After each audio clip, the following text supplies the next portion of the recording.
Hello friends, e learning gang की इस video में आपका स्वागत है। इस वीडियो में देखेंगे कि ITR 2 फॉर्म आप किस तरीके से भर सकते हो। सभी इंपॉर्टेंट शेड्यूल को हम इस वीडियो में कवर कर लेंगे, तो वीडियो थोड़ा सा लंबा होगा लेकिन यूजफुल भी होगा। इस वीडियो में सैलरी को कवर करेंगे, जो उसका ब्रेकअप होता है, उन सब चीजों को भी ITR में कैसे दिखाना है वो भी हम जान लेंगे। उसके बाद हाउस प्रॉपर्टी से रिलेटेड डिटेल को कवर करेंगे, लेट आउट हो या सेल्फ ऑक्यूपाइड दोनों को कवर कर लेंगे, ओल्ड टैक्स सिस्टम हो या न्यू टैक्स सिस्टम। उसके अलावा अदर सोर्स के इनकम जैसे कि इंटरेस्ट, डिविडेंड, ड्रीम 11 इन सब चीजों को कवर कर लेंगे। एग्रीकल्चरल इनकम को कवर कर लेंगे। क्रिप्टो से रिलेटेड ट्रांजैक्शन है तो उसको आप कैसे दिखा सकते हो वो भी देख लेंगे। उसके बाद कैपिटल गेन कैसे दिखाना है ITR में, उसका डेमो भी देखेंगे, चाहे लॉन्ग टर्म हो, चाहे शॉर्ट टर्म हो, चाहे प्रॉपर्टी पर हो, स्टॉक पर हो, म्यूचुअल फंड, सबको डिस्कस कर लेंगे।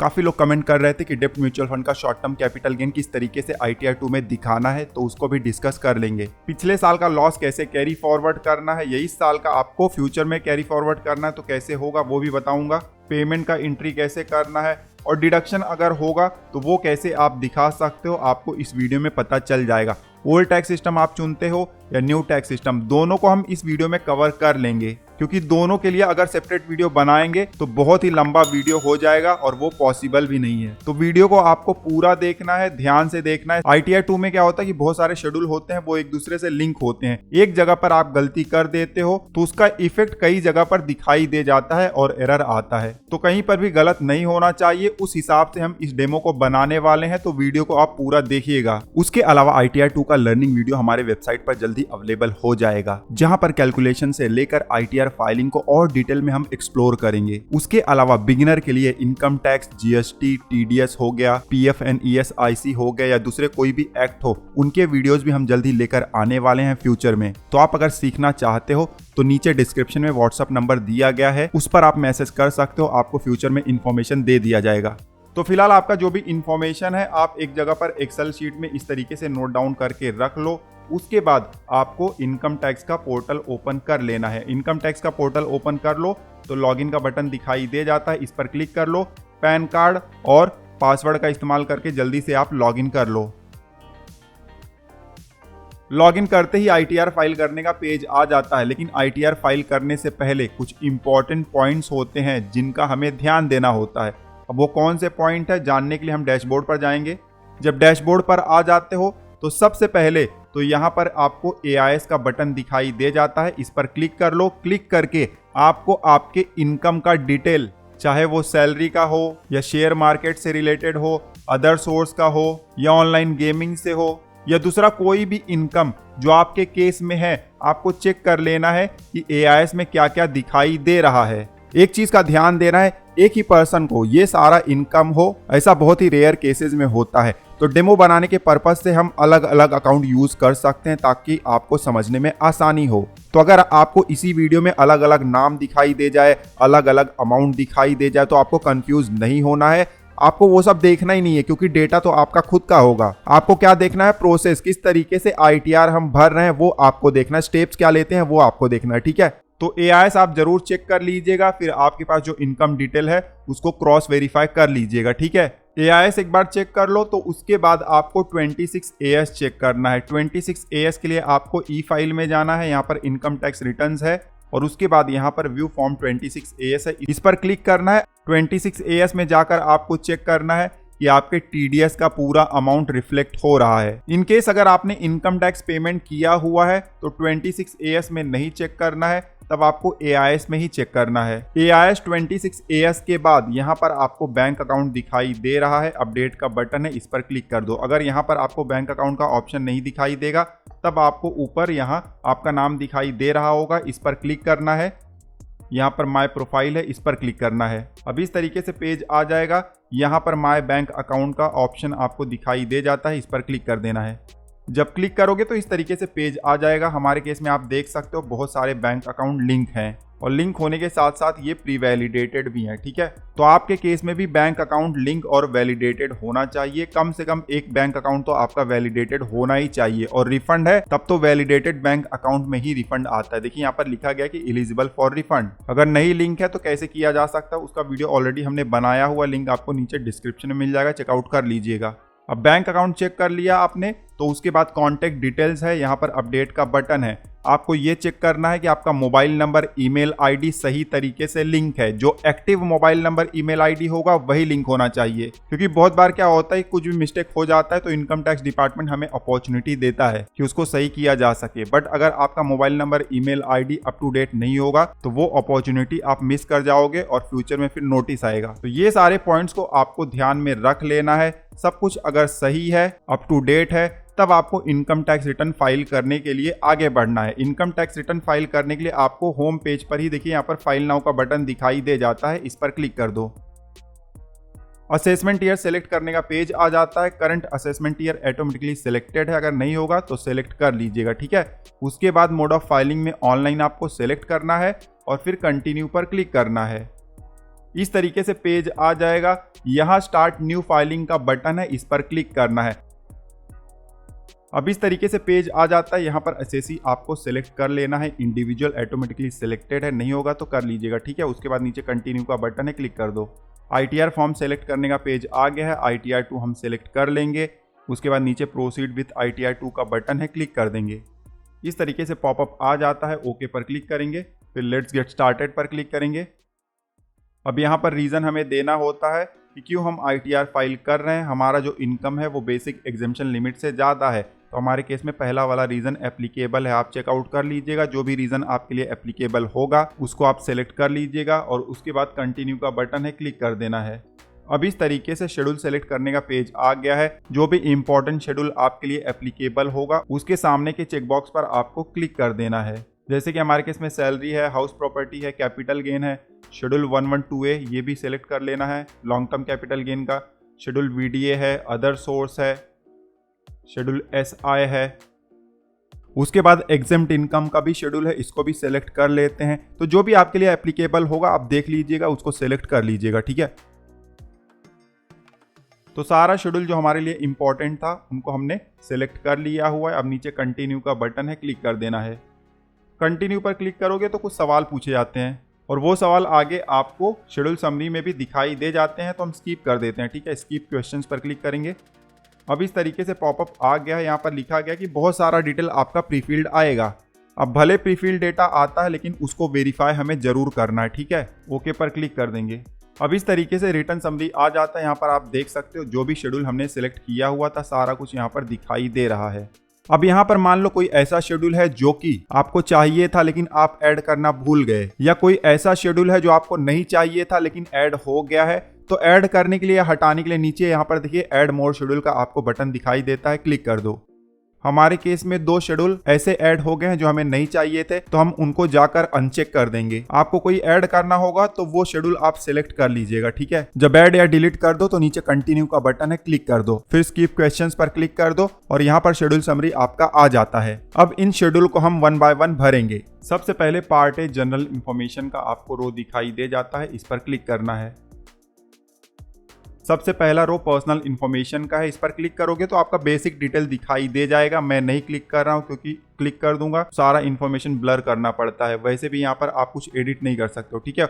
उसके बाद कॉन्टैक्ट है। ऑलरेडी मैंने आपको पहले ही बताया था कि आईटीआर भरने से पहले आपको अपना कॉन्टैक्ट डिटेल अपडेट कर लेना है। वही डिटेल यहाँ पर आ जाएगा, mobile number, email ID, address. तो ये दोनों आप देख लीजिएगा। नीचे आएंगे, फाइलिंग स्टेटस है, इस पर क्लिक करेंगे। क्लिक करेंगे तो यहाँ पर अब हमें ऑप्शन दिखाई दे जाएंगे आईटीआर फाइलिंग से रिलेटेड। सबसे पहले पूछा जा रहा है कि कौन से सेक्शन के तहत आईटीआर फाइल कर रहे हैं, तो हम सेक्शन 139(1) का आईटीआर फाइल कर रहे हैं बिफोर ड्यू डेट, तो ये वाला सिलेक्ट कर लेंगे और नीचे आएंगे। उसके बाद यहाँ पर हमसे पूछा जा रहा है कि न्यू टैक्स रिज में आप चुनना चाहते हो या ओल्ड टैक्स रिज में। न्यू टैक्स रिज में के लिए आपको नो सेलेक्ट करना है और ओल्ड के लिए आपको यस पर क्लिक करना है। तो जो भी आपके लिए सूटेबल होगा, जहां पर आपका टैक्स कम लग रहा है या टैक्स बच रहा है, वो आप सेलेक्ट कर लीजिएगा, ठीक है। अब चाहे जो भी क्लिक करो, दोनों को मैं इस वीडियो में कवर करते जाऊंगा। क्या क्या इंपॉर्टेंट इंस्ट्रक्शन है आपको बताते जाऊंगा, ठीक है। नीचे आएंगे, रेसिडेंशियल स्टेटस हमें यहाँ पर सेलेक्ट करना है। ऑलरेडी रेसिडेंट सेलेक्टेड है। अब रेसिडेंट क्यों है उसका रीज़न भी हमें यहाँ पर देना है। तो मेजॉरिटी ऑफ केसेस में पहला वाला रीज़न ही आएगा कि 182 दिन से ज़्यादा हम इंडिया में रहे हैं। अगर आप ज़्यादा फॉरेन में रहते हो तो नीचे कुछ ऑप्शन दिए गए हैं, इनको आप पढ़ लीजिएगा, ठीक है। उस हिसाब से आप अपना ऑप्शन सेलेक्ट कर लीजिएगा। हम मान के चलते हैं कि हमारा जो असेसी है वो इंडिया में ही रहता है, उसके बाद नीचे देखिए बहुत सारे ऑप्शन दिए गए हैं, ये सब हमारे लिए एप्लीकेबल नहीं है, तो सब पर नो क्लिक कर देंगे। ठीक है, मान लो कुछ आपके लिए एप्लीकेबल है तो यस भी क्लिक कर सकते हो। अब सारे चेकबॉक्स हमने यहाँ पर क्लिक कर दिया हुआ है। आखिरी में आएंगे बैंक डिटेल क्लिक करेंगे तो यहाँ पर हमारा वैलिडेटेड बैंक अकाउंट दिखाई दे जाता है। जिस बैंक अकाउंट में आपको रिफंड चाहिए उसको आप इस तरीके से सेलेक्ट कर लीजिएगा। ठीक है, ध्यान देना है कम से कम एक बैंक अकाउंट यहाँ पर लिंक होना चाहिए और वैलिडेटेड भी होना चाहिए। तो इस तरीके से सारा डिटेल जब आप भर दो तो उसके बाद आपको नीचे कंफर्म का बटन दिखाई दे जाएगा, क्लिक कर दो। फिर से रिटर्न समरी का पेज आ गया है। आप देख सकते हो पार्ट ए जनरल इन्फॉर्मेशन हमारा कंप्लीट हो गया है। नीचे आएंगे, यहाँ पर शेड्यूल सैलरी है, इस पर क्लिक नहीं करेंगे। जो छोटे छोटे शेड्यूल हैं उनको हम पहले कर लेते हैं। जैसे कि नीचे आएंगे, देखिए शेड्यूल अदर सोर्स है, इसको पहले कर लेते हैं। अब इस तरीके से शेड्यूल अदर सोर्सेज का पेज आ जाता है। सबसे ऊपर पहले रो में ही देखिए यहाँ पर प्रीफिल्ड अमाउंट हमें दिखाई दे रहा है, इस पर क्लिक कर देंगे। क्लिक करोगे तो यहाँ पर डिविडेंड, इंटरेस्ट वगैरह का इनकम हमें दिखाई दे रहा है। आप चेक कर लो कि सही है या नहीं। अगर रॉन्ग होगा, कुछ डिटेल मिसिंग है, अमाउंट कम यहाँ पर दिखाई दे रहा है, एक्चुअल में आपका ज़्यादा है, तो एडिट का बटन है, इस पर क्लिक कर दो। जब क्लिक करोगे तो इस तरीके से पूरा बाइफर्केशन आपको दिखाई दे जाएगा। जैसे हमारे केस में डिविडेंड है, सेविंग बैंक अकाउंट का इंटरेस्ट है, एफडी का इंटरेस्ट है, इनकम टैक्स रिफंड मिला हुआ था उसका इंटरेस्ट है, तो सारा कुछ हमारे केस में सही है। आप भी चेक कर लीजिएगा। उसके अलावा दूसरा भी कोई अदर सोर्स का इनकम है जिसके ऊपर नॉर्मल इनकम टैक्स रेट लगता है तो आप चेकआउट कर लीजिएगा और उसका एंट्री आप यहाँ पर कर सकते हो। ठीक है, एंट्री वगैरह कर दो या मॉडिफाई कर दो डिटेल, तो नीचे सेव का बटन है, क्लिक कर दो। क्लिक करते ही फिर से मेन पेज पर आ जाते हैं। उसके बाद देखिए नीचे यहाँ पर जो सेकेंड रो है, कोई ऐसा इनकम जिसके ऊपर स्पेशल टैक्स रेट लगेगा उसको आपको सेकेंड रो में दिखाना है। अब स्पेशल रेट वाले अदर सोर्स के इनकम कौन से होते हैं, जैसे कि लॉटरी से आपको इनकम है, हॉर्स रेस से इनकम है, ऑनलाइन गेमिंग से है, लूडो खेल रहे हैं वहां से इनकम आ गया, ड्रीम 11 से इनकम आ गया है, तो उन सबको आप सेकेंड रो में दिखा सकते हो। हमने अपने एक्सेल शीट में डेमो पर्पस के लिए यहाँ पर ड्रीम 11 का कुछ इनकम रखा हुआ है ताकि आईटीआर में कैसे भरा जा सकता है वो दिखा सकें। वैसे तो मेरी सलाह होगी इस तरीके के एक्टिविटीज से बचें, बट इनकेस अगर इस तरीके का एक्टिविटी आपने किया हुआ था, आपको इनकम हो गया है, तो सेकेंड वाले रो पर आप क्लिक कर दो। यहाँ पर इस तरीके से हमें ऑप्शंस दिखाई दे जाते हैं। यहाँ पर क्लियरली लिखा गया है कि लॉटरी वगैरह, crossword, puzzle race, card game, इन सब से अगर आपको पैसा आ रहा है तो A1 में आपको इंटर करना है, और ऑनलाइन गेमिंग वगैरह से आ रहा है जिसके ऊपर आपका TDS भी डिडक्ट हुआ होगा 30%, तो A2 में आपको इंटर करना है। डिटेल इंटर करने के लिए एडिट का बटन है, इस पर क्लिक कर देना है। जब क्लिक करोगे तो इस तरीके से अमाउंट इंटर करने का बॉक्स आ जाता है। हमारे केस में ड्रीम 11 है तो सेकेंड वाले रो में हम इंटर कर देंगे। अब जब हमने ड्रीम 11 का अमाउंट इंटर किया तो ये बोल रहा है कि क्वार्टरली ब्रेकअप भी हमें देना पड़ेगा। तो डिटेल जब आप इंटर कर दो तो फिर आपको नीचे आना है, यहाँ पर सेव का बटन है, क्लिक कर देना है। अब आप देख सकते हो यहाँ पर एंट्री हो गया है। उसके बाद नीचे बहुत सारे अलग अलग ऑप्शन है, जो भी एप्लीकेबल होगा उसको आप इंटर कर दीजिएगा। ठीक है, नीचे आएंगे, रेस हॉर्सेज मेंटेन या ऑन करते हैं तो उनकी एक्टिविटी से जो इनकम होता है वो आप यहाँ पर दिखा सकते हो। आखिरी में आओगे, ये रो नंबर 10 है। यहाँ पर जो हमारा डिविडेंड था और जो अदर सोर्स का दूसरा स्पेशल रेट वाला इनकम था जो कि ड्रीम 11 वाला, उनका क्वार्टरली ब्रेकअप हमें देना होता है। तो ये 10 नंबर के रो पर क्लिक करेंगे। अब यहाँ पर देखिए पीरियड दिया गया है, जो भी डेट ऊपर दिए गए हैं उस बीच में आपको डिविडेंड इनकम कितना आया हुआ है या लॉटरी इनकम कितना आया हुआ है, ऑनलाइन गेमिंग से कितना इनकम आया हुआ है, वो आपको इन बॉक्सेज में मेंशन करना है ऊपर जो पीरियड दिया गया है उस पीरियड में। ठीक है, डिटेल आपको कहाँ से मिलेगा, मान लो डिविडेंड का डिटेल इंटर करना है तो आपको स्टेटमेंट मिला होगा आपके ब्रोकर से, या आपका जो बैंक स्टेटमेंट होगा जिसमें डिविडेंड आपका आता है वहां से भी मिल जाएगा। ठीक है, उसी तरीके से ऑनलाइन गेमिंग का डिटेल भी आप जिस प्लेटफॉर्म पर गेमिंग करते हो वहां से मिल जाएगा, या बैंक स्टेटमेंट से भी मिल जाएगा। तो जो पीरियड एप्लीकेबल होगा उसमें आप अमाउंट मेंशन कर दो।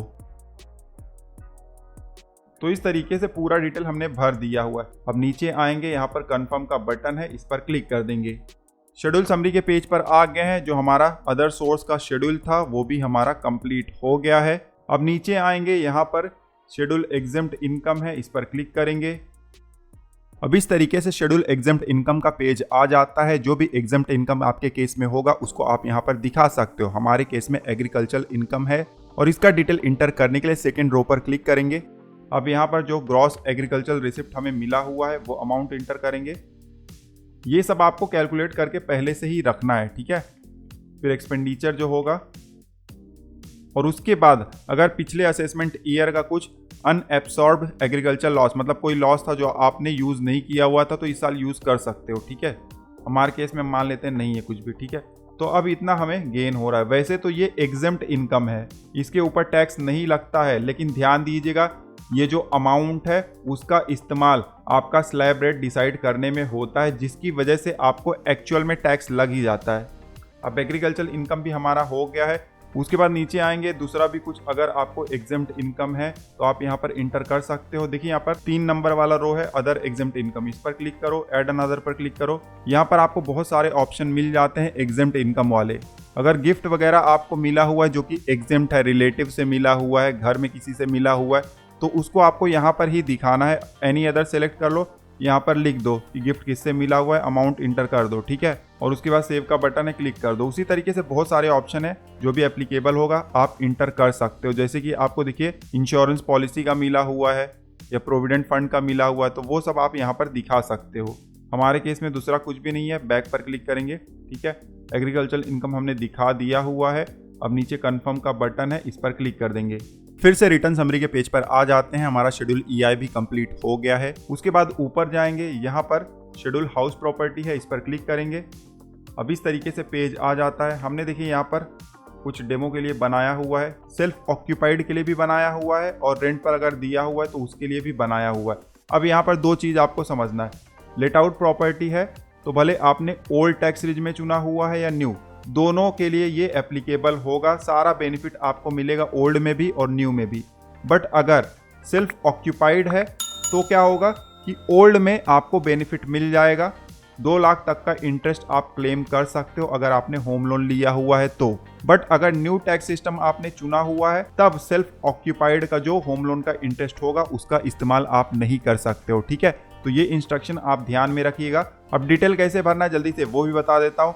पेज पर आ जाओगे तो यहाँ पर हाउस प्रॉपर्टी लिखा गया है, क्लिक कर दो। अब यहाँ पर ऐड अनदर का बटन है, क्लिक कर दो। अब इस तरीके से आपको पेज आ जाएगा। सबसे पहले तो आपको एड्रेस इंटर करना है। एड्रेस मैंने यहाँ पर डेमो के लिए इंटर किया हुआ है, लेकिन आपको बिल्कुल सही एड्रेस इंटर करना है। एड्रेस जब आप इंटर कर दो तो नीचे आ जाओ। यहाँ पर ओनर ऑफ द प्रॉपर्टी का ड्रॉप डाउन है। मान लेते कि हम खुद ही हैं तो सेल्फ पर क्लिक करेंगे। ध्यान देना यहाँ पर 2-3 और ऑप्शन दिए गए हैं, तो वो अगर आपके केस में एप्लीकेबल होगा तो सेलेक्ट कर लेना, ठीक है। हमारे केस में मान लेते हैं खुद है।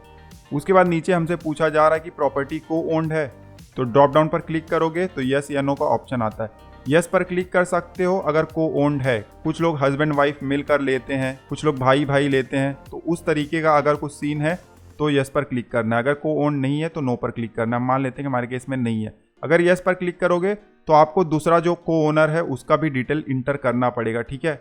हमारे केस में सिंगल ओनर है तो यहाँ पर हम नो सेलेक्ट कर लेंगे। उसके बाद अब देखिए यहाँ पर टाइप ऑफ हाउस प्रॉपर्टी। अब यहाँ ड्रॉप डाउन पर क्लिक करोगे तो ऑप्शन हमें दिखाई दे जाता है। सबसे पहले लेट आउट को हम सेलेक्ट कर लेंगे, मतलब हमने अपने हाउस प्रॉपर्टी को रेंट पर दिया हुआ है। जब लेट आउट पर क्लिक करोगे तो टेनेंट का डिटेल भी आपको देना पड़ेगा। टेनेंट का डिटेल देने के लिए देखिए नीचे ऐड अनदर का बटन है, क्लिक कर दो। जब क्लिक करोगे तो सबसे पहले नाम डाल दो। पैन नंबर आप डाल सकते हो इफ़ अवेलेबल, आधार नंबर भी डाल सकते हो इफ़ अवेलेबल। और इन केस अगर जो टेनेंट है वो रेंट देते समय टीडीएस डिडक्ट करता है तो पैन नंबर या टैन नंबर जो भी अवेलेबल होगा आपको इंटर करना ही चाहिए, अदरवाइज क्रेडिट आपको नहीं मिलेगा, ठीक है। हम ऐसे ही डेमो के लिए कुछ भी नाम डाल देते हैं, लेकिन आपको सारा डिटेल बिल्कुल सही तरीके से डालना है। टेनेंट का डिटेल हमने डाल दिया हुआ है। उसके बाद अब नीचे आएंगे। अब यहाँ पर इनकम का डिटेल हमें डालना है, कितना ग्रॉस रेंट हमें रिसीव होता है। हमने डेमो के लिए यहाँ पर बना कर रखा हुआ है शीट लेट आउट के लिए, तो 1,40,000 हम दिखा देते हैं। आपका जो होगा आप इंटर कर दीजिएगा। उसके बाद amount of rent which can not be realize. अब यहाँ पर वो अमाउंट आप इंटर कर सकते हो जो रियलाइज ही नहीं होगा, मतलब अब आपको मिलना ही नहीं है। हमारे केस में मान लेते हैं ऐसा कुछ भी नहीं है।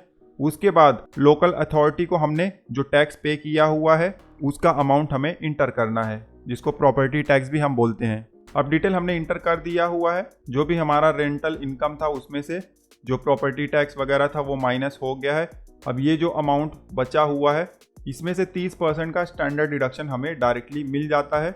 तो जो फाइनल अमाउंट होता है हाउस प्रॉपर्टी का यहाँ पर हमें दिखाई दे रहा है। अब इस तरीके से आप डिटेल भर सकते हो। इनकेस जो हाउस प्रॉपर्टी आपने रेंट पर दिया हुआ है उस पर होम लोन नहीं है तो इस तरीके से आप भर सकते हो। बट इनकेस अगर उस प्रॉपर्टी पर होम लोन है, आप इंस्टॉलमेंट पे करते हो, तो यहाँ पर एक और रो आपको दिखाई दे जाएगा, section 24B interest on borrowed capital. इस पर क्लिक करना है और यहाँ पर भी ऐड अनदर का बटन है, क्लिक कर दो। अब इस तरीके से होम लोन का डिटेल इंटर करने का ऑप्शन आ जाता है। लोन आपने कहाँ से लिया हुआ है, जहां से लिया है उस बैंक या इंस्टीट्यूशन का नाम आपको मेंशन करना है। फिर लोन का अकाउंट नंबर आपको यहां पर मेंशन करना है, किस डेट को सैंक्शन हुआ है लोन। पहले ये सब डिटेल आपको नहीं देना पड़ता था, सिर्फ अमाउंट आपको इंटर करना पड़ता था, लेकिन अब गवर्नमेंट आपसे बहुत सारा इंफॉर्मेशन लेगा लोन से रिलेटेड भी।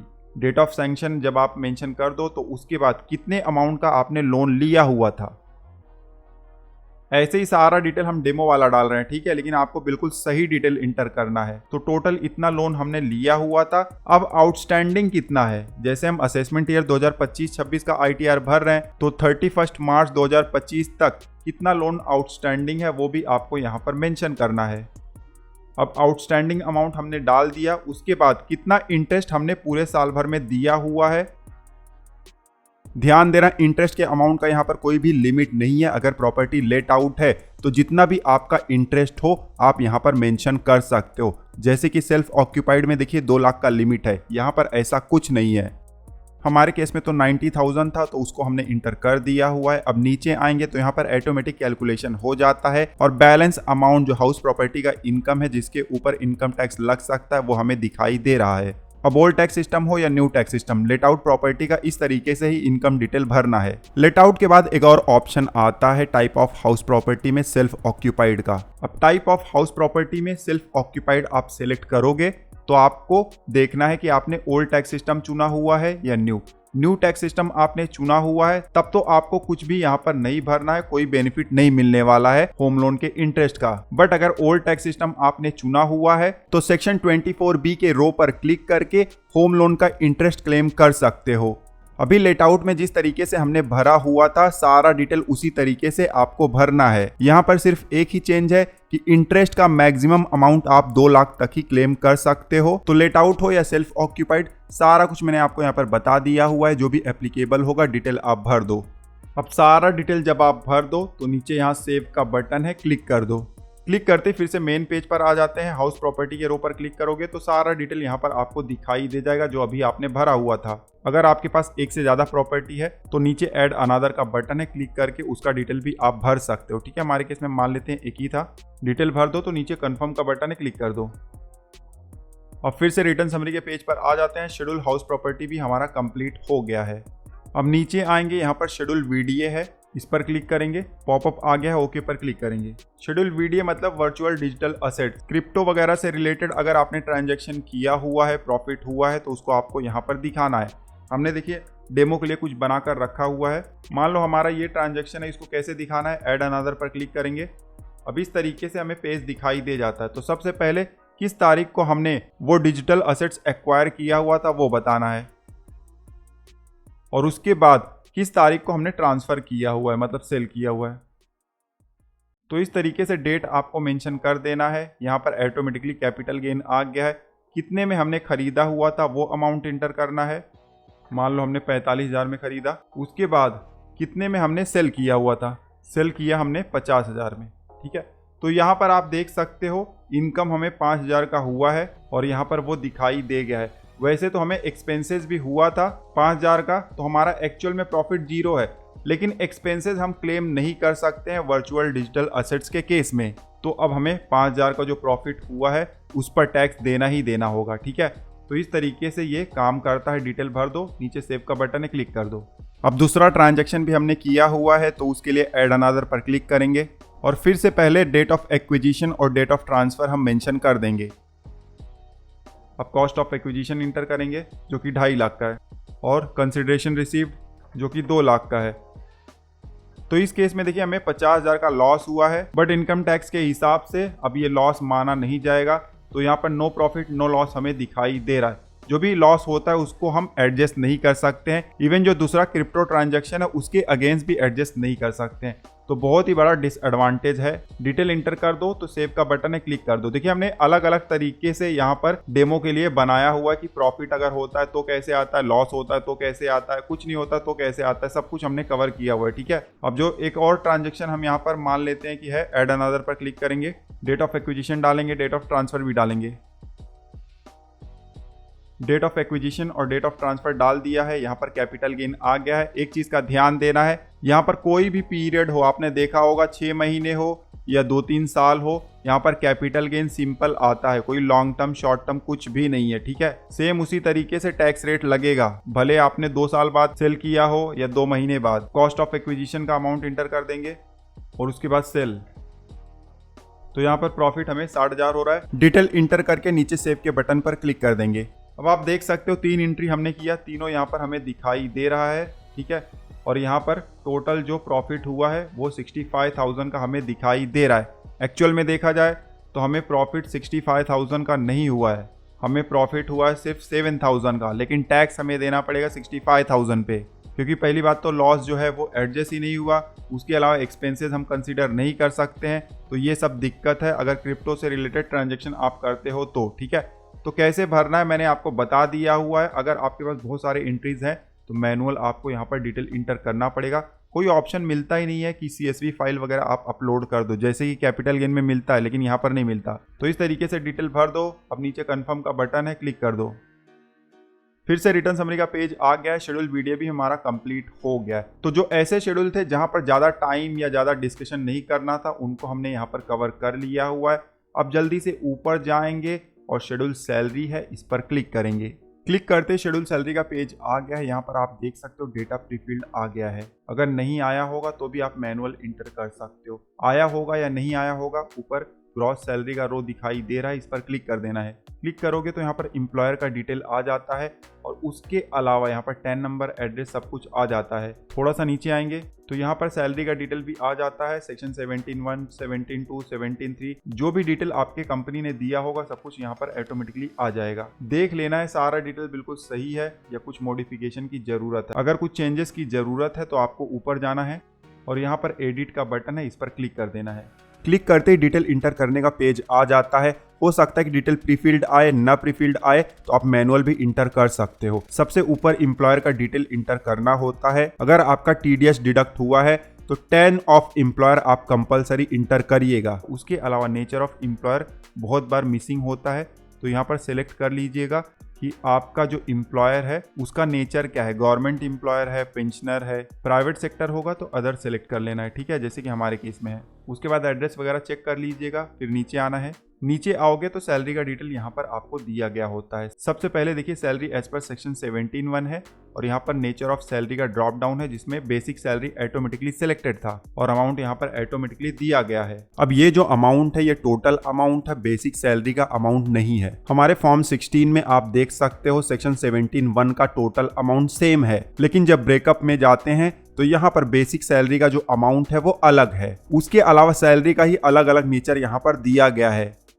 तो जो भी ब्रेकअप यहाँ पर दिया गया है उसको हम ITR में इंटर कर देते हैं। अब कुछ ऐसे भी असेसी होते हैं जिनके फॉर्म नंबर 16 में ब्रेकअप नहीं दिया गया होता है, सिर्फ सेक्शन 17(1) दिया गया होता है और उसका सैलरी का अमाउंट। तो अगर न्यू टैक्स रिज में है तब इस तरीके से ही आप डिटेल इंटर कर सकते हो, कोई दिक्कत नहीं है। बट ओल्ड टैक्स सिस्टम है और आपने अगर सेक्शन 10 के तहत अलावेंस का एग्जेम्पशन लिया हुआ है तब ब्रेकअप आपको डालना ही पड़ेगा। अब हमारे केस में तो ब्रेकअप अवेलेबल है तो जल्दी से हम इंटर कर देते हैं। सबसे पहले बेसिक सैलरी का अमाउंट इंटर करेंगे।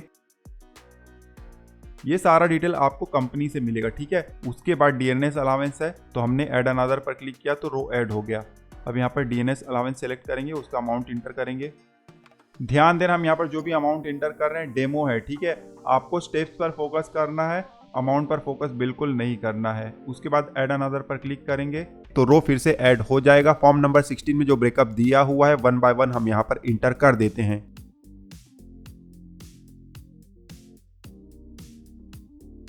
तो सारा डिटेल देखिए हमने यहाँ पर इंटर कर दिया हुआ, ब्रेकअप भी इंटर कर दिया हुआ है। इस तरीके से आप कर सकते हो। अगर ओल्ड टैक्स सिस्टम चुनते हो तो इस तरीके से ही करना है।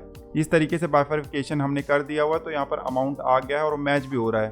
उसके बाद यहाँ पर परक्यूसेट अंडर सेक्शन 17(2) का ऑप्शन मिल जाता है। हमारे केस में ऑटोमेटिकली यहाँ पर डिटेल आ गया है। आपके केस में नहीं आया होगा तो मैनुअल इंटर कर सकते हो। मैनुअल इंटर करने के लिए आपको ऐड का बटन दिखाई दे जाएगा, क्लिक करोगे तो इस तरीके से ड्रॉप डाउन आ जाते हैं। यहाँ पर बहुत सारे ऑप्शन दिए गए हैं, ठीक है। जो भी एप्लीकेबल होगा सेलेक्ट करके अमाउंट इंटर कर दीजिएगा। हमारे केस में ऑटोमेटिकली आ गए हैं और ये मैच भी हो रहे हैं, ठीक है। इन केस आपके फॉर्म नंबर 16 में 17(2) नहीं है तो आपको भी यहाँ पर कुछ भी इंटर नहीं करना है। उसके बाद सेक्शन 17(3) का एंट्री भी हमारे केस में है, वो भी आ गया है। आपके केस में होगा, नहीं आया तो मैनुअल एंट्री कर सकते हो। अगर आपके केस में है ही नहीं फॉर्म नंबर 16 में तो इग्नोर कर दो इसको भी। और फाइनली आखिरी में यहाँ पर ग्रॉस सैलरी का अमाउंट हमें दिखाई दे रहा है, जो कि हमारे फॉर्म नंबर 16 से मैच भी हो रहा है। डिटेल भर दो तो नीचे सेव का बटन है, क्लिक कर दो। जब क्लिक करोगे तो इस तरीके से अमाउंट यहाँ पर दिखाई दे जाएगा। उसके बाद अगर आपको एग्जेम्पशन क्लेम करना है, ओल्ड टैक्स सिस्टम आपने चुना हुआ है, तो यहाँ पर देखिए allowance to the extent exempt under section 10, ये वाला रो है, इस पर आपको क्लिक करना होगा। जब क्लिक करोगे तो इस तरीके से ऑप्शन आपको दिखाई दे जाएंगे। हमारे केस में एप्लीकेबल नहीं है क्योंकि न्यू टैक्स में हमने चुना हुआ है, तो हाउस रेंट अलावेंस वगैरह जो भी अलावेंस हमें मिले हैं उनका बेनिफिट हम क्लेम नहीं कर सकते हैं। बट इन केस आपके केस में एप्लीकेबल होगा तो जो चेक बॉक्स दिया गया उसको सेलेक्ट करके एडिट कर सकते हो। अदरवाइज यहाँ पर ऑप्शन नहीं दिए गए हैं तो नीचे ऐड अनादर का बटन है, उस पर क्लिक करके भी आप एग्जेम्पशन का डिटेल इंटर कर सकते हो। तो यहाँ पर इस तरीके से आपको ड्रॉप डाउन दिखाई दे जाएगा। यहाँ पर जब नीचे आओगे तो आपको ऑप्शन भी दिखाई दे जाएगा। अब इसमें हाउस रेंट अलावेंस का ऑप्शन अभी नहीं दिखाई दे रहा, लेकिन आपके केस में एप्लीकेबल होगा तो दिखाई दे जाएगा। सेलेक्ट करके अमाउंट आप इंटर कर दीजिएगा, ठीक है। अब अलावेंस वाले सेक्शन में कुछ ऑप्शन यहाँ पर दिए गए हैं, ये हमारे लिए एप्लीकेबल नहीं है तो इसको हम डिलीट कर देते हैं ताकि आगे चलकर एरर ना आए। जो भी अमाउंट आपका टोटल आएगा एग्जेम्पशन का यहाँ पर दिखाई दे जाएगा और वो माइनस हो जाएगा आपके टोटल सैलरी वाले इनकम से। नया टैक्स सिस्टम हमने चुना हुआ था तो यहाँ पर डिडक्शन हमें मिल गया हुआ है 75,000 का। अगर ओल्ड टैक्स सिस्टम चुनोगे तो 50,000 तक का ही डिडक्शन मिलेगा, लेकिन ओल्ड में आपको प्रोफेशनल टैक्स का अमाउंट इंटर करने का बॉक्स ओपन दिखाई देगा, न्यू में डिसेबल है। उसके अलावा गवर्नमेंट एम्प्लॉय है तो इंटरटेनमेंट अलावेंस भी आप ओल्ड में इंटर कर सकते हो।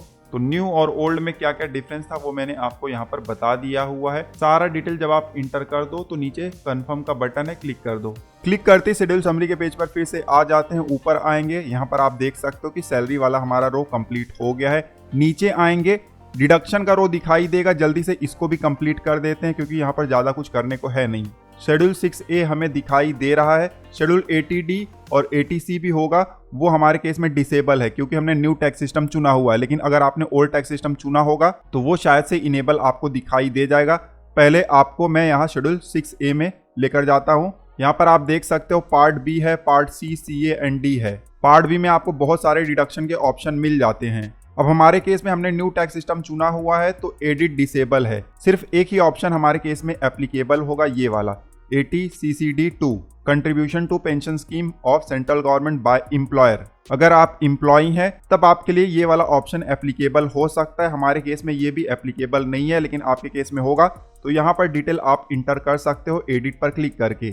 हमारे केस में एप्लीकेबल नहीं है। मान लो आपने अगर ओल्ड टैक्स सिस्टम चुना हुआ है तब तो पार्ट बी में आपको लगभग सभी ऑप्शन मिल जाएंगे इस्तेमाल करने के लिए। अब ओल्ड टैक्स सिस्टम चुना हुआ है तो किस तरीके से डिडक्शन का डिटेल भरना है जल्दी से मैं आपको दिखा देता हूं। बट इनकेस अगर न्यू टैक्स सिस्टम आपने चुना हुआ है तो स्क्रीन पर जो टाइम दिखाई दे रहा है डायरेक्टली आप वहां पर जंप कर सकते हो। ये ITR 1 से हमने क्लिप लिया हुआ है, यहाँ पर ओल्ड टैक्स सिस्टम का हम इस्तेमाल कर रहे हैं। डिडक्शन में जो डिटेल इंटर करना होता है वो सेम टू सेम इस तरीके से ही ITR 2 में आपको इंटर करना है। हमारे केस में 80C अवेलेबल है, उसके अलावा 80CCD1 भी है, CCD2 है और 80DB है, ठीक है, और 80TTA है। तो ये सारा डिडक्शन हम यहाँ ITR में भरने वाले हैं। सबसे पहले LIC प्रीमियम का अमाउंट इंटर करेंगे। उसके लिए देखिए 80C हमें यहाँ पर दिखाई दे रहा है, एडिट पर क्लिक करेंगे। क्लिक करते इस तरीके से पेज आ जाता है। अब इस पेज पर भी आप अमाउंट इंटर नहीं कर सकते हो। कोई भी अमाउंट इंटर करने के लिए नीचे देखिए ऐड अनादर का बटन है, इस पर क्लिक करना है और यहाँ पर अमाउंट हमें इंटर करना है। हमारे केस में कितना अमाउंट है 125, तो अमाउंट हमने इंटर कर दिया। अब यहाँ पर एक एडिशनल फीचर आ गया है, जो भी अमाउंट हमने LIC से रिलेटेड इंटर किया हुआ है उसका पॉलिसी नंबर हमें यहाँ पर देना पड़ेगा। मान लो आपने LIC का नहीं कोई FD वगैरह का अमाउंट इंटर किया हुआ है या PF का जो आपका डिडक्शन होता है उसका अमाउंट इंटर किया हुआ है, तो आइडेंटिफिकेशन नंबर आपको यहाँ पर देना होगा। अब पॉलिसी नंबर हम जल्दी से इंटर कर देते हैं। ऐसे कुछ हमने डेमो के लिए डाल दिया हुआ है। उसके बाद सेव पर क्लिक कर देंगे। LIC का डिटेल यहाँ पर सेव हो गया है। अब मान लो ATC का दूसरा भी कोई डिडक्शन है तो नीचे ऐड अनदर का बटन है, क्लिक कर दो और उसका डिटेल आप मेंशन कर सकते हो। ठीक है, हमारे केस में सिर्फ LIC है तो हमने इंटर कर दिया हुआ है। नीचे सेव का बटन है, क्लिक कर देंगे। अब आप देख सकते हो ATC यहाँ पर आ गया है। नीचे आएंगे ATCCC है, ATCCD1 है, ATCCD1B है, ये भी हमारे केस में एप्लीकेबल है। तो एडिट पर क्लिक कर देंगे। यहाँ पर अमाउंट हम इंटर कर देंगे। अमाउंट इंटर करने के बाद यहाँ पर एक बॉक्स इनेबल हो जाता है। यहाँ पर आपको रिटायरमेंट अकाउंट नंबर इंटर करना है। हमने यहाँ पर डेमो के लिए कुछ भी इंटर कर दिया हुआ है, लेकिन आपको बिल्कुल सही अकाउंट नंबर इंटर करना है। ठीक है, डिटेल इंटर कर दो, सेव का बटन है, क्लिक कर दो। फिर से डिडक्शन वाले पेज पर आ गए हैं। यहाँ पर जो भी आपके लिए एप्लीकेबल होगा एडिट पर क्लिक करके सब कुछ डिटेल आप भर दो। ठीक है, अब नीचे आएंगे CCD2 है, ये भी हमारे लिए एप्लीकेबल है। एडिट पर क्लिक करेंगे, अमाउंट इंटर करेंगे। यहाँ पर एडिशनल कुछ डिटेल इंटर नहीं करना है, सेव पर क्लिक कर देंगे। उसके बाद और नीचे जाएंगे, यहाँ पर ATD भी है, एडिट पर क्लिक करेंगे। इस तरीके से ATD का पेज आ जाएगा। यहाँ पर सबसे पहले पूछा जा रहा है कि क्या आप या आपकी फैमिली मेंबर में कोई सीनियर सिटीजन है, तो यहाँ पर देखिए बहुत सारे ऑप्शन दिए गए होते हैं। अगर आप ATD का डिडक्शन क्लेम करना चाहते हो तब आपको जवाब देना है कि सीनियर सिटीजन है या नहीं है। अगर है तो यस करना है, नहीं है तो नो करना है। अगर आप क्लेम ही नहीं करना चाहते हो तो not claiming for self family आपको सेलेक्ट कर लेना है। ठीक है, हमारे केस में हम क्लेम करना चाहते हैं और हम सीनियर सिटीजन नहीं है तो नो पर क्लिक करेंगे।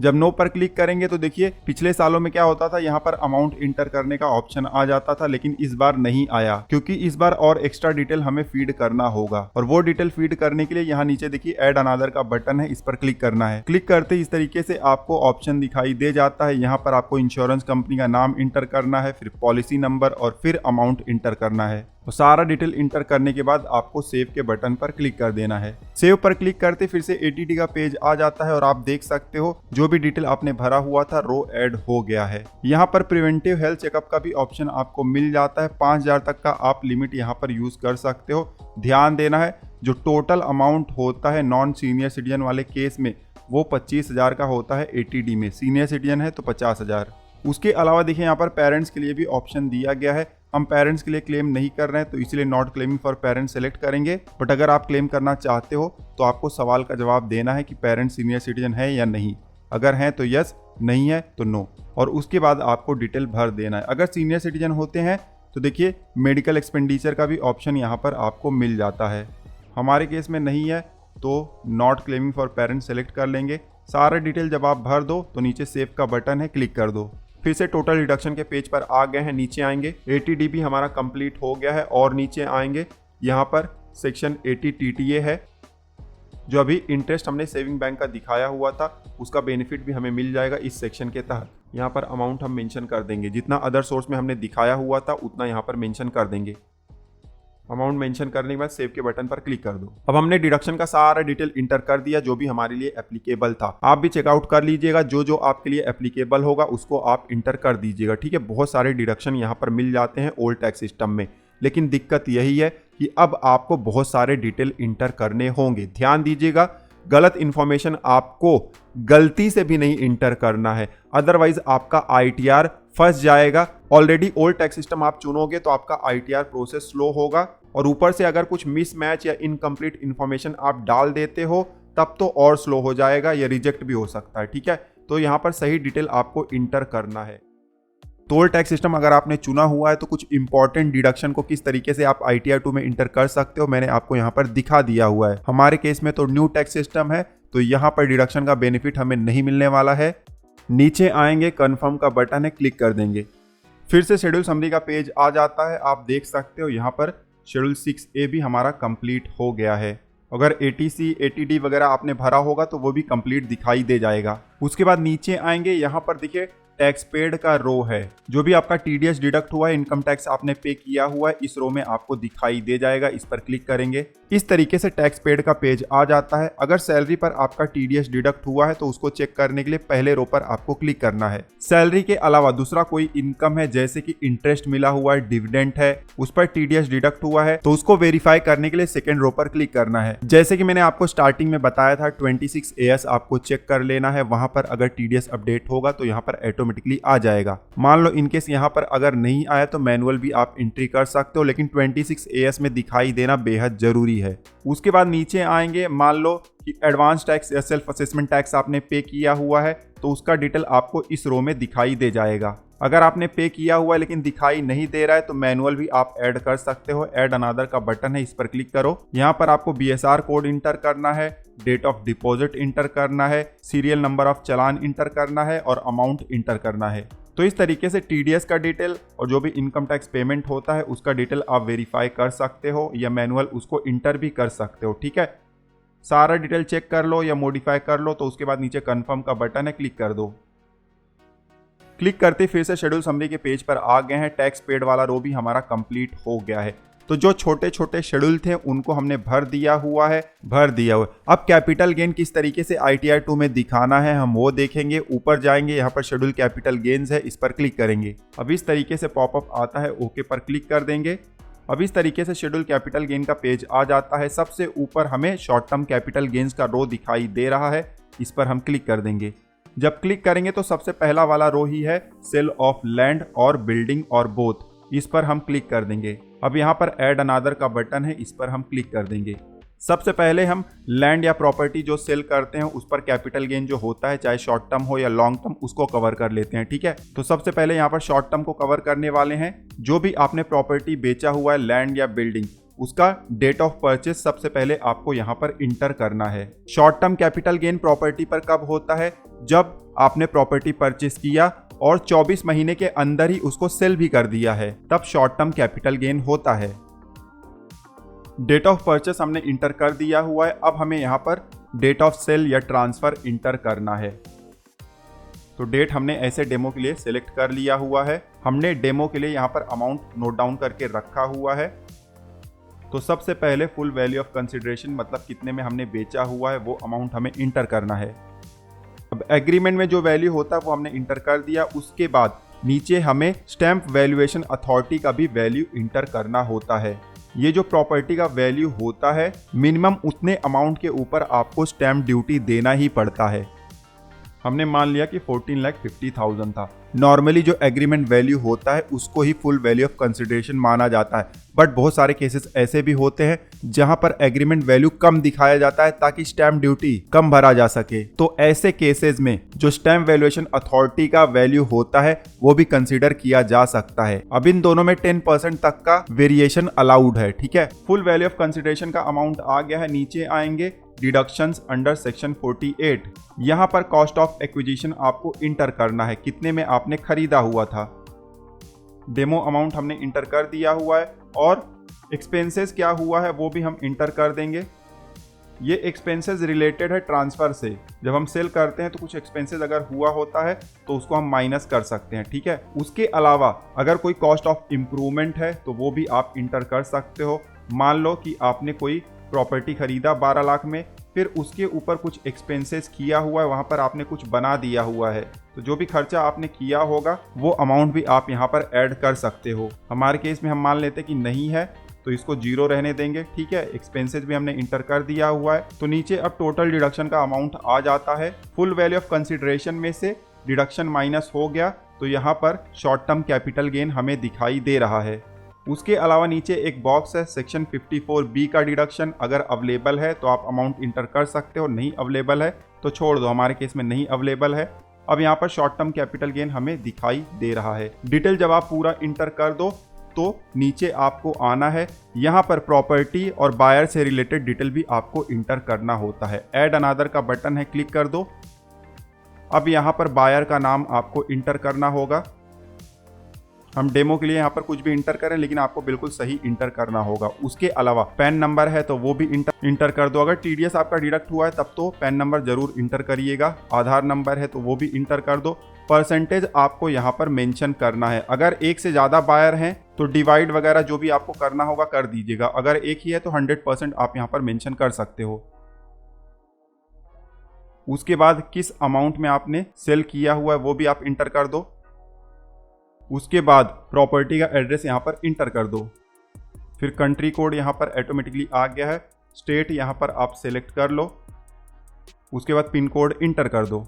तो यहाँ पर डेमो के लिए हमने डिटेल इंटर कर दिया हुआ है। आप बिल्कुल सही डिटेल इंटर करिएगा जिस तरीके से आपने ट्रांजैक्शन किया हुआ था, ठीक है। सारा बायर का डिटेल हमने इंटर कर दिया हुआ है। अगर आपके केस में एक से ज्यादा बायर हैं तो यहाँ पर ऐड अनदर का बटन है, इस पर क्लिक करके दूसरे वाले का डिटेल भी आप ऐड कर सकते हो। हमारे केस में मान लेते हैं कि एक ही बायर था, ठीक है।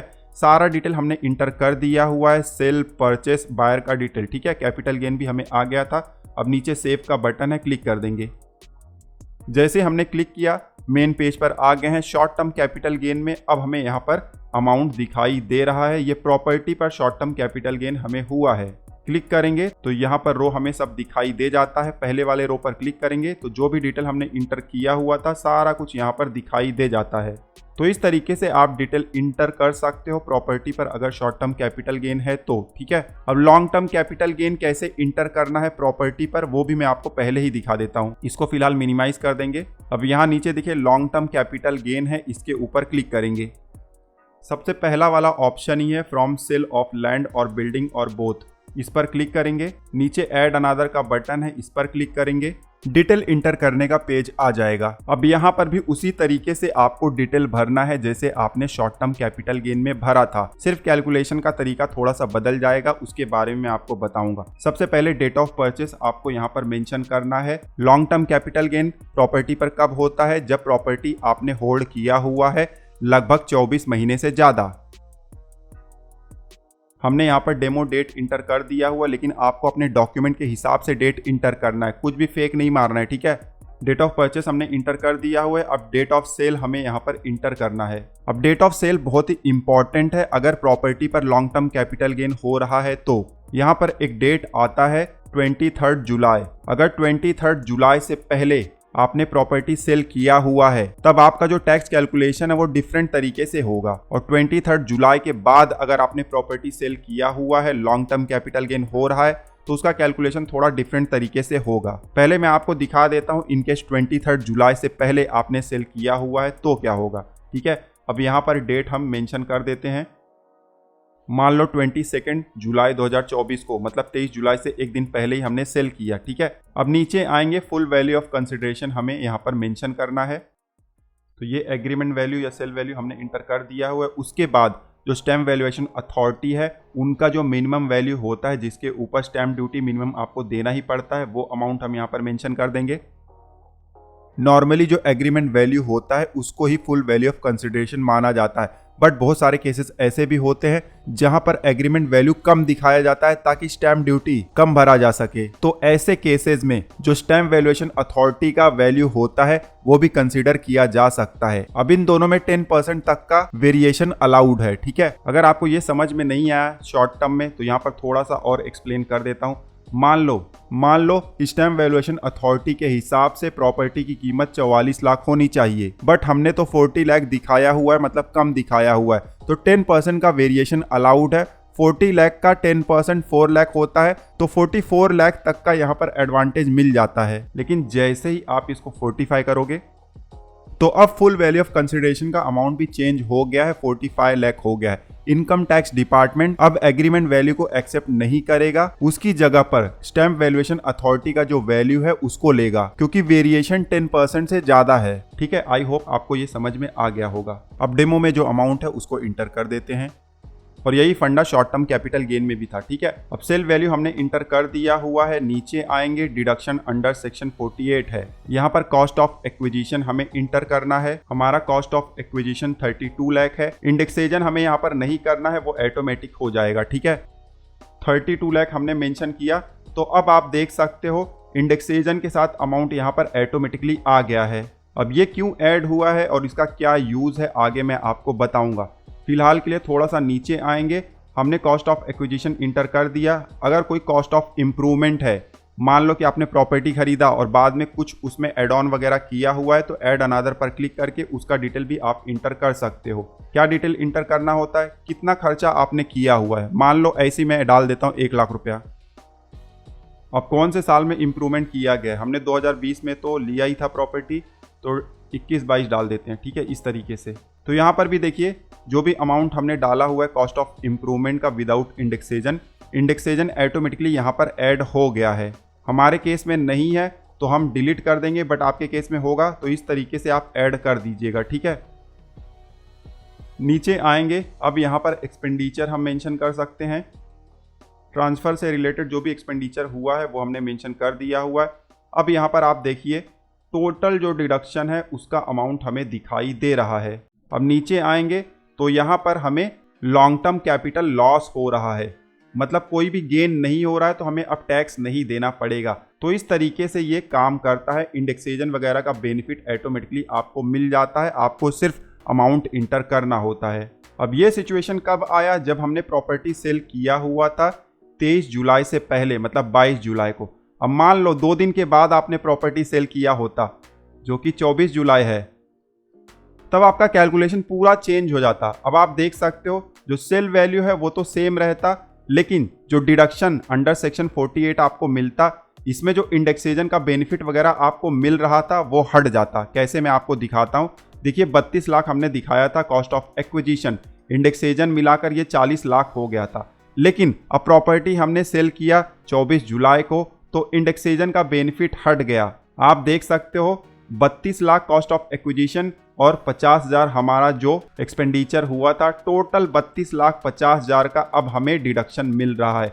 पहले कितना मिल रहा था? 40 लाख के ऊपर, लेकिन अब जो सेक्शन 48 का डिडक्शन है वो अमाउंट 32,50,000 हो गया है, जिसकी वजह से जो लॉन्ग टर्म कैपिटल लॉस हमें पहले दिखाई दे रहा था और हमारा टैक्स भी बच रहा था, लेकिन अब 7.5 लाख रुपए का लॉन्ग टर्म कैपिटल गेन हो गया है और अच्छा खासा टैक्स भी लगेगा। लेकिन ध्यान देना है, चिंता की कोई बात नहीं है, गवर्नमेंट ने इसमें रिलीफ दिया हुआ है। क्या रिलीफ है आगे आपको पता चल जाएगा। अब यहाँ पर लॉन्ग टर्म कैपिटल गेन हमें दिखाई दे रहा है। नीचे आएंगे, डिडक्शन अगर आपके केस में है सेक्शन 54 का, तो उसको आप क्लेम कर सकते हो। क्लेम करने के लिए ऐड अनदर के बटन पर आपको क्लिक करना है। हमारे केस में नहीं है तो इग्नोर कर देंगे। अब और नीचे आएंगे, यहाँ पर नीचे जब आओगे तो यहाँ पर कैलकुलेशन आपको दिखाई दे जाता है। ये कैलकुलेशन बहुत ही ज़्यादा इंपॉर्टेंट है। अब इस कैलकुलेशन में क्या है जल्दी से मैं आपको बता देता हूँ। अभी जो आपका इनकम है long term capital gain 7.5 lakh का, उसके ऊपर टैक्स बन रहा है 12.5% के हिसाब से 93,000। तो टैक्स का अमाउंट हमें यहाँ पर दिखाई दे रहा है। उसके बाद नीचे वाले रो में आएंगे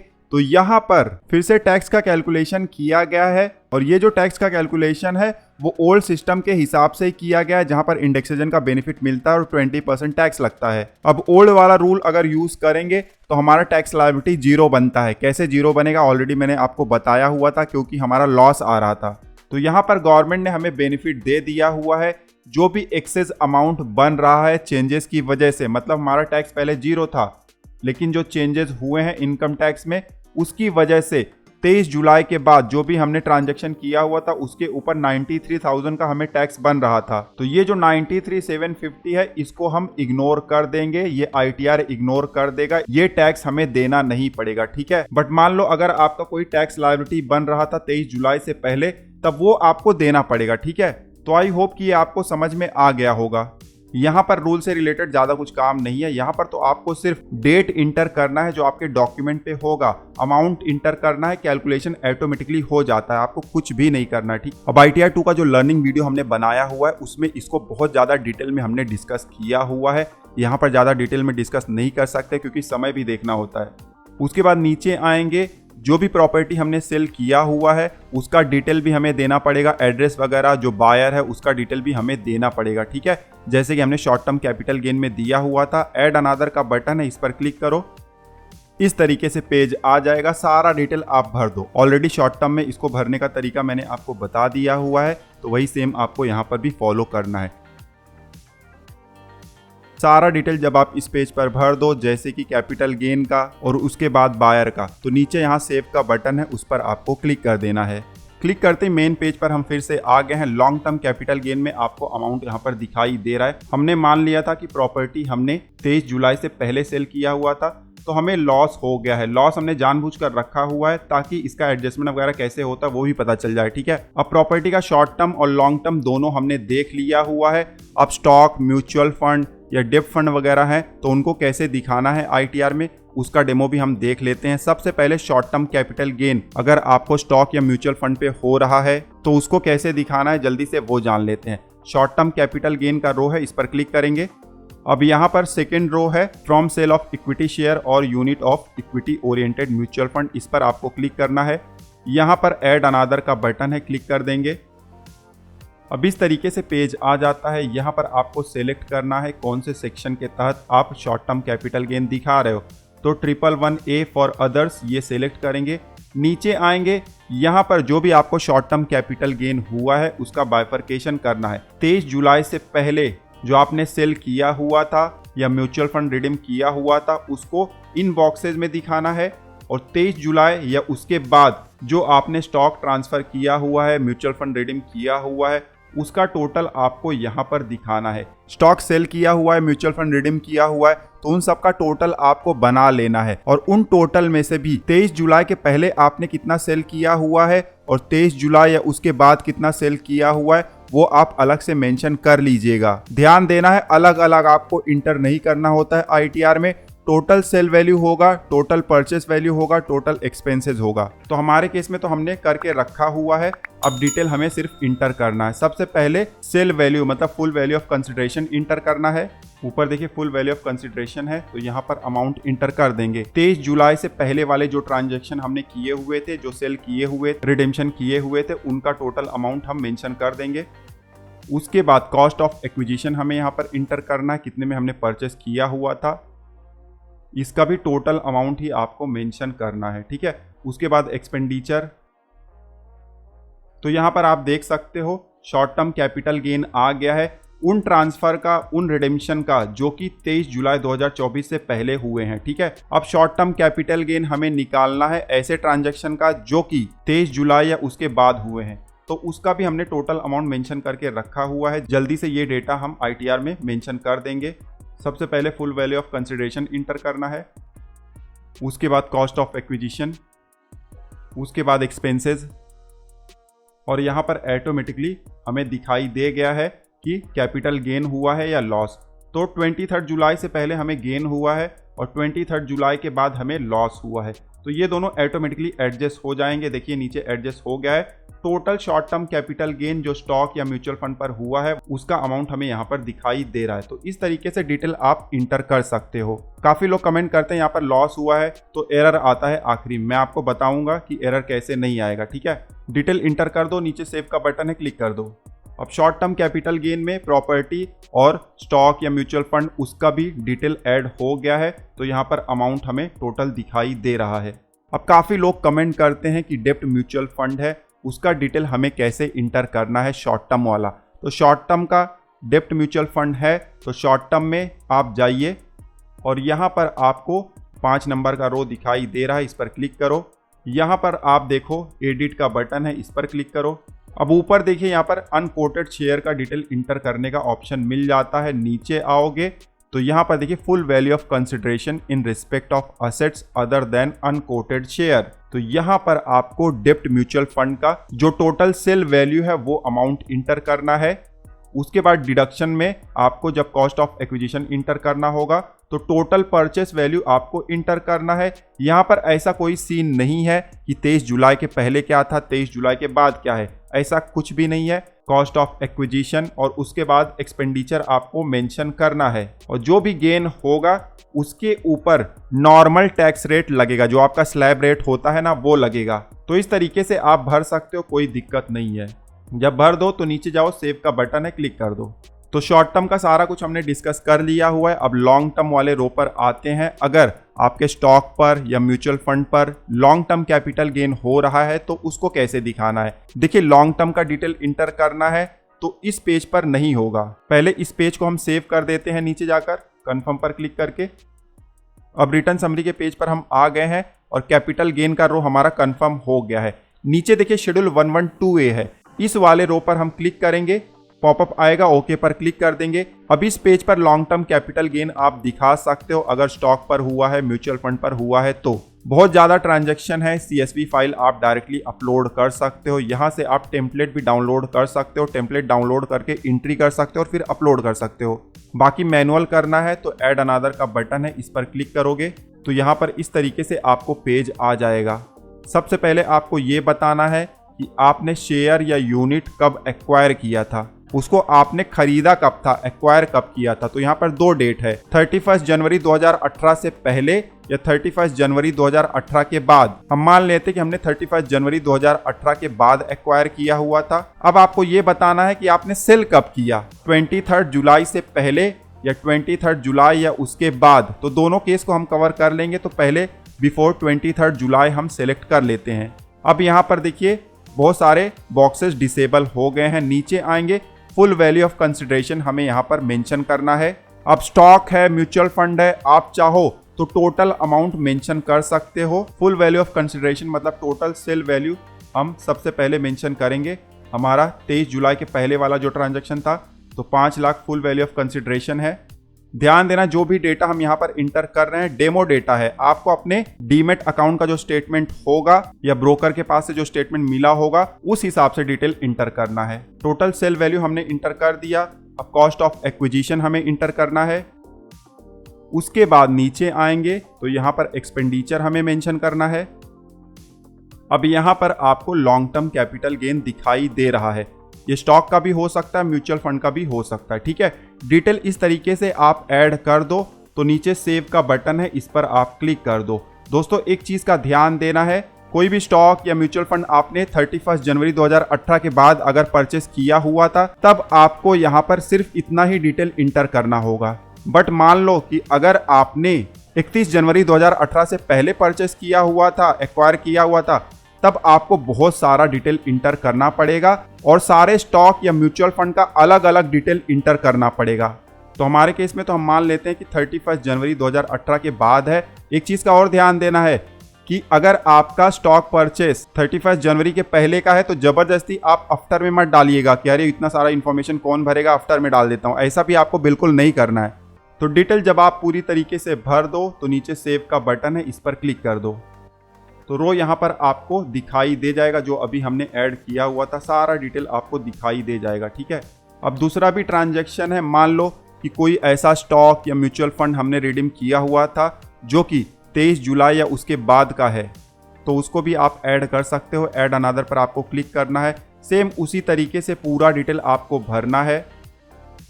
सिर्फ यहाँ पर शेयर ट्रांसफर कब किया हुआ, यहाँ पर आप ऑन और आफ्टर 23 जुलाई 2024 आप सेलेक्ट कर सकते हो।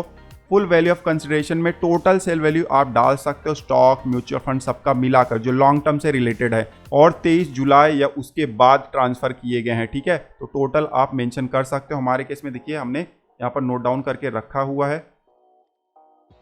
उसके बाद कॉस्ट ऑफ एक्विजिशन, उसके बाद एक्सपेंडिचर, सारा डिटेल हमने मेंशन कर दिया हुआ है। अब नीचे सेव का बटन है, क्लिक कर देंगे। अब दूसरा रो भी ऐड हो गया है। और कुछ ऐड करना हो तो ऐड अनदर का बटन है, भरने का तरीका बिल्कुल सेम होगा, ठीक है। सारा डिटेल जब आप भर दो नीचे आ जाओ, यहाँ पर कंफर्म का बटन है, क्लिक कर दो। अब रिटर्न समरी के पेज पर आ गए हैं। यहाँ पर आप देख सकते हो शेड्यूल 112A भी हमारा कंप्लीट हो गया है। फिर से शेड्यूल कैपिटल गेन में जाएंगे, ओके पर क्लिक करेंगे। अब आप देख सकते हो मेन पेज पर आपको शॉर्ट टर्म कैपिटल गेन और लॉन्ग टर्म कैपिटल गेन दोनों दिखाई दे रहे हैं। अब इसमें क्या क्या इंक्लूड है डिटेल जानने के लिए इस रो पर आप क्लिक करोगे तो यहाँ पर आपको ऑप्शन दिखाई दे जाएंगे, जैसे कि प्रॉपर्टी वाला ऑप्शन आपको यहाँ पर दिखाई दे रहा है। और डिटेल में जानना है तो ये वाले रो पर क्लिक करोगे तो डिटेल आ जाता है, ठीक है, आप चेकआउट कर सकते हो। उसी तरीके से जो अभी स्टॉक का या म्यूचुअल फंड का लॉन्ग टर्म कैपिटल गेन हमने दिखाया हुआ है, उसके लिए आपको आना है नीचे, पॉइंट नंबर 4 का रो है, इस पर आपको क्लिक करना है। यहाँ पर डिटेल आपको दिखाई दे जाएगा। अब मान लो सेक्शन 54F का डिडक्शन क्लेम करना है तो एडिट पर क्लिक करके क्लेम कर सकते हो। हमारे केस में नहीं है तो हम छोड़ देंगे, ठीक है। तो इस तरीके से शॉर्ट टर्म कैपिटल गेन या लॉन्ग टर्म कैपिटल गेन का डिटेल हमने इंटर कर दिया हुआ है। अब नीचे आएंगे, कोई डिडक्शन आपके केस में है तो डी वाले रो में आप इंटर कर सकते हो। क्लिक करोगे तो बहुत सारे ऑप्शन आपको दिखाई दे जाते हैं, जो भी एप्लीकेबल होगा सेलेक्ट करके इंटर कर दीजिएगा। हमारे केस में कुछ भी अवेलेबल नहीं है। और नीचे आएंगे, करंट ईयर का कोई भी कैपिटल लॉस है तो इस वाले रो में वो ऑटोमेटिकली एडजस्ट हो जाता है, मतलब आपस में एडजस्ट होते हैं, कैपिटल गेन कैपिटल लॉस, ठीक है। जब इस पर क्लिक करोगे तो यहाँ पर दिखाई दे जाएगा, ये आप देख सकते हो सारा कुछ दिखाई दे रहा है। थोड़ा सा इसको हम साइड में करेंगे, अब यहाँ पर आपको अच्छे से दिखाई दे जाएगा। अब यहाँ पर आपको शॉर्ट टर्म कैपिटल गेन दिखाई देगा, लॉन्ग टर्म कैपिटल गेन दिखाई देगा और उसका एडजस्टमेंट भी दिखाई देगा अगर कैपिटल लॉस है तो। जैसे कि प्रॉपर्टी पर short term capital gain 2.5 lakh का हुआ था, वो एडजस्ट हो गया है। जो शॉर्ट टर्म कैपिटल लॉस हुआ था हमें स्टॉक पर, तो उसके अगेंस्ट एडजस्ट हो गया है। एकदम आखिरी में जाओगे तो सारा फाइनल अमाउंट आपको यहाँ पर दिखाई दे जाता है। शॉर्ट टर्म के साथ साथ देखिए लॉन्ग टर्म कैपिटल गेन जो हमारा स्टॉक पर हुआ था उसका एडजस्टमेंट भी हुआ है। प्रॉपर्टी पर हमें लॉन्ग टर्म कैपिटल लॉस हुआ था, उसका एडजस्टमेंट आप देख सकते हो यहाँ पर हुआ है। तो इस तरीके से एडजस्टमेंट ऑटोमेटिकली हो जाता है, आपको सिर्फ एक बार वेरीफाई कर लेना है। फिलहाल इस रो को हम मिनिमाइज कर लेते हैं। अब नीचे आएंगे, एफ वाला रो है, इस पर जब क्लिक करेंगे तो इस तरीके से पीरियड वाइज डिटेल इंटर करने का पेज हमें आ जाता है। अब जितने भी कैपिटल गेन हुए हैं, कौन से पीरियड में कितना कैपिटल गेन हुआ है वो भी हमें मेंशन करना होता है। लेकिन ये डिटेल भरने से पहले आपको शेड्यूल BF-LA भर लेना होगा, क्योंकि वहां पर जो फाइनल अमाउंट आएगा वही आपको यहाँ पर इंटर करना है। मैच होना चाहिए, मैच नहीं होगा तो एरर आएगा, ठीक है। तो इसको भी मिनिमाइज कर देते हैं। फिलहाल इस पेज पर नीचे जाएंगे और कंफर्म का बटन है, क्लिक कर देंगे। फिर से रिटर्न समरी वाले पेज पर हम आ गए हैं। कैपिटल गेन वाला जो रो है अभी भी पूरी तरीके से कंप्लीट नहीं हुआ है, थोड़ा सा डिटेल हमें और भरना है। लेकिन उसको भरने से पहले हम नीचे आएंगे, शेड्यूल CY-LA है, इस पर हम क्लिक करेंगे। इस पेज पर अगर करंट ईयर में कोई भी लॉस आपको दूसरे हेड के तहत हुआ है तो वो ऑटोमेटिकली एडजस्ट हो जाएगा। यहाँ पर सिर्फ आपको वेरीफाई करना है, डिटेल ऑटोमेटिकली यहाँ पर आ जाता है, ठीक है। और फाइनल अमाउंट आपको यहाँ पर आखिरी में दिखाई दे जाता है। सारा कुछ आप चेक कर लो, उसके बाद नीचे कंफर्म का बटन है, क्लिक कर दो। फिर से शेड्यूल समरी के पेज पर आ गए हैं। CY-LA कंप्लीट हो गया है। अब नीचे आएंगे, शेड्यूल CFL है, इस पर क्लिक करेंगे। अब पिछले साल का कोई लॉस वगैरह होता है तो वो कैरी फॉरवर्ड होकर यहाँ पर हमें दिखाई दे जाता है। जैसे कि आप देख सकते हो 22-23 का और 24-25 का कुछ लॉस था जो कि हमें यहाँ पर दिखाई दे रहा है, ठीक है, यहाँ पर दिखाई दे रहा है। उसके अलावा इस साल का कोई भी लॉस है जो कि दूसरे किसी भी इनकम के अगेंस्ट एडजस्ट नहीं हुआ है, या पिछले साल का कोई लॉस है जो कि इस साल एडजस्ट नहीं हुआ है, तो वो कैरी फॉरवर्ड होगा। और जो भी लॉस कैरी फॉरवर्ड होता है उसका अमाउंट आपको इसी पेज पर आखिरी वाले रो में दिखाई दे जाता है। जरूर आप क्रॉस वेरीफाई कर लीजिएगा। जिस हेड का लॉस होगा आखिरी वाले रो में दिखाई दे जाएगा और वो कैरी फॉरवर्ड होगा, ये बहुत ही इंपॉर्टेंट है। उसके बाद नीचे शो डिटेल्स का रो है, इस पर क्लिक करोगे तो असेसमेंट ईयर वाइज आपको यहाँ पर लॉसेस दिखाई दे जाएंगे, जो कि फ्यूचर में कैरी फॉरवर्ड होंगे वो भी दिखाई दे जाएंगे। उसके बाद डिटेल जब आप चेक कर लो तो नीचे कंफर्म का बटन है, इस पर क्लिक कर दो। फिर से रिटर्न समरी के पेज पर आ गए हैं। शेड्यूल CFL भी हमारा कंप्लीट हो गया है। अब शेड्यूल BF-LA है, इस पर हमें क्लिक करना है। कोई भी पिछले साल का लॉस था इस साल की इनकम के अगेंस्ट इस पेज पर ही एडजस्ट होता है। अब जैसे कि हमारे केस में थोड़ा सा लॉस था लॉन्ग टर्म कैपिटल गेन का, जो कि पिछले साल से आया था, तो वो इस पेज पर एडजस्ट हो जाएगा। ये देखिए लॉन्ग टर्म कैपिटल गेन जो हमारा था उसके अगेंस्ट एडजस्ट हो गया। यहाँ पर फाइनल अमाउंट हमें दिखाई दे रहा है। अब इस पेज पर भी सारा डिटेल ऑटोमेटिकली आ जाता है, आपको खुद से कुछ करना नहीं होता है। शेड्यूल BF-LA में जब भी आप आओगे डिटेल चेक कर लो, उसके बाद जो फाइनल अमाउंट बचता है एडजस्टमेंट के बाद, चाहे शॉर्ट टर्म कैपिटल गेन हो या लॉन्ग टर्म कैपिटल गेन, उसको आपको नोट डाउन करके रख लेना है। यहाँ पर जो फाइनल अमाउंट हमें दिखाई देता है उसके बेस पर ही हमें पीरियड वाइज डिटेल इंटर करना होगा शेड्यूल कैपिटल गेन में। वहां पर जो ब्रेकअप हम इंटर करेंगे ये वाले फाइनल अमाउंट से मैच होना चाहिए, तो इसको आप नोट डाउन करके रख लीजिएगा। नोट डाउन करने के बाद आपको नीचे आना है, यहाँ पर कंफर्म का बटन है, क्लिक कर दो। फिर से रिटर्न समरी के पेज पर आ गए हैं। अब आप ऊपर जाइए शेड्यूल कैपिटल गेन में और जो एक फाइनल रो बचा हुआ है उसको भी आप भर दो। पॉपअप आया है, ओके पर क्लिक करेंगे। आखिरी में आएंगे, एफ वाला रो है, इस पर क्लिक करेंगे। अब यहाँ पर क्वार्टरली ब्रेकअप हमें देना है। तो सबसे पहले शॉर्ट टर्म कैपिटल गेन दिखाई दे रहा है 15% का, 20% का, 30% का, जो भी आपके लिए एप्लीकेबल होगा। उसके सामने जो बॉक्सेस हैं उसमें क्वार्टरली ब्रेकअप आप दे दीजिएगा, जैसे कि मैंने आपको बताया हुआ था। जो शेड्यूल BF-LA में अमाउंट होगा उससे आपको मैच करना है। अब हमारे केस में जो भी short term capital gain, long term capital gain थे, उनका क्वार्टरली ब्रेकअप हम जल्दी से इंटर कर देते हैं। काफ़ी लोग कमेंट करते हैं कि हमें लॉस हुआ है तब क्या इंटर करना होगा। अगर शेड्यूल BF-LA में आपको 0 आ रहा है तो यहाँ पर भी आपको 000 ही इंटर करना है, ठीक है। इसका एक सेपरेट वीडियो हमने बनाया हुआ है सिर्फ इसी टॉपिक पर, किस तरीके से ब्रेकअप आपको इंटर करना होता है, कैलकुलेट करना होता है। उसके अलावा जो ITR 2 का लर्निंग वीडियो है उसमें डिटेल में इन चीज़ों को हमने डिस्कस किया हुआ है। तो अगर डिटेल में सीखना है तो आप हमें ज्वाइन कर सकते हो। जब सारा डिटेल हमारा इंटर हो जाएगा और शेड्यूल BF-LA से मैच हो जाएगा तब हम नीचे आएंगे, यहाँ पर कंफर्म का बटन है, इस पर क्लिक कर देंगे। क्लिक करते फिर से रिटर्न समरी के पेज पर हम आ जाते हैं।